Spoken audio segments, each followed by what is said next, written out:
का एक मूलधन दिया हुआ है, पी का मान मूलधन दिया हुआ है 6000 रुपया दिया हुआ है।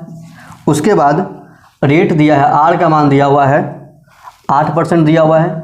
उसके बाद टी का मान जो टाइम है उसका वैल्यू दिया हुआ है 6 माह दिया हुआ है, 6 माह दिया, 6 महीना का निकालना है। और यहाँ पर आपसे पूछा गया है इंटरेस्ट निकालना है, यानी इंटरेस्ट में ब्याज कितना वो निकाल, देखिए यहाँ ब्याज निकालना है। ब्याज का फॉर्मूला पता है हमको, कि फॉर्मूला क्या होता है, मूलधन गुना समय गुना दर बटा 100, यही ना फॉर्मूला होता है। काफ़ी सिंपल बात है, मूलधन समय दर तीनों गुना कर दीजिए, बटा 100 से भाग लगा दीजिए, वही करिए। तो 6000 रुपया मूलधन है, गुना यहाँ पर टाइम है 6 महीना है, और रेट है इसका 8% है, ध्यान रखना है बटा 100। अब देखिए एक और बात ध्यान रखिएगा, हम लोग वार्षिक अगर ब्याज दर दिया है तो वर्ष में लिखते हैं ना, लेकिन यहाँ पर मंथली ये 6 माह दे दिया है, थोड़ा अलग दिया, इसलिए 6 महीना को वर्ष में बदलेंगे तो 12 से भाग देना पड़ता है। इसी 6 के लिए 12 से भाग लगा लीजिएगा, 6/12 लिख लीजिए, बात सेम ही है।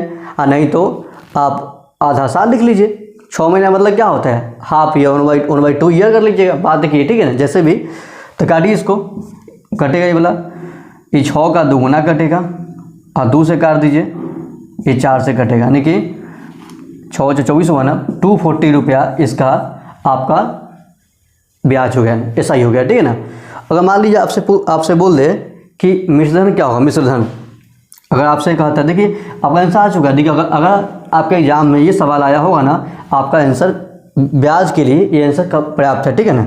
अगर यदि मान लीजिए देख लीजिए भी जोड़ी कहीं बन जाए, अगले एग्जाम में आ जाए, अगर आपसे मिश्रधन पूछ देगा, मिश्रधन अमाउंट पूछ दे, अमाउंट बोल देगा, तो क्या करना पड़ता है, मिश्रधन में क्या होता है, मूलधन में ब्याज जोड़ते हैं। तो मूलधन क्या रुपया, 6000 रुपया है, ब्याज जोड़ दीजिएगा 240 को, नहीं 6240 है ना, 6000 तो था ही, 200 और बढ़ गया, 6240 है ना, इतना रुपया आपका अमाउंट हो जाएगा, ठीक है। ये सवाल नहीं था, लेकिन फिर बता दिए हैं कि जब आपसे अमाउंट पूछेगा तो मतलब मूलधन प्लस ब्याज ये अमाउंट होता है, यानी कि फुल पेमेंट, उसके बाद यानी कि मानी ब्याज सहित पेमेंट करना है। 100 ये हुआ आपका जो ब्याज, मतलब जो इनकम जो एक्स्ट्रा कमाई होता है 100, तो यानी ये मानिए ऐसे आपका ब्याज जो पूछेगा आप आंसर लगा लीजिए, ठीक है ना।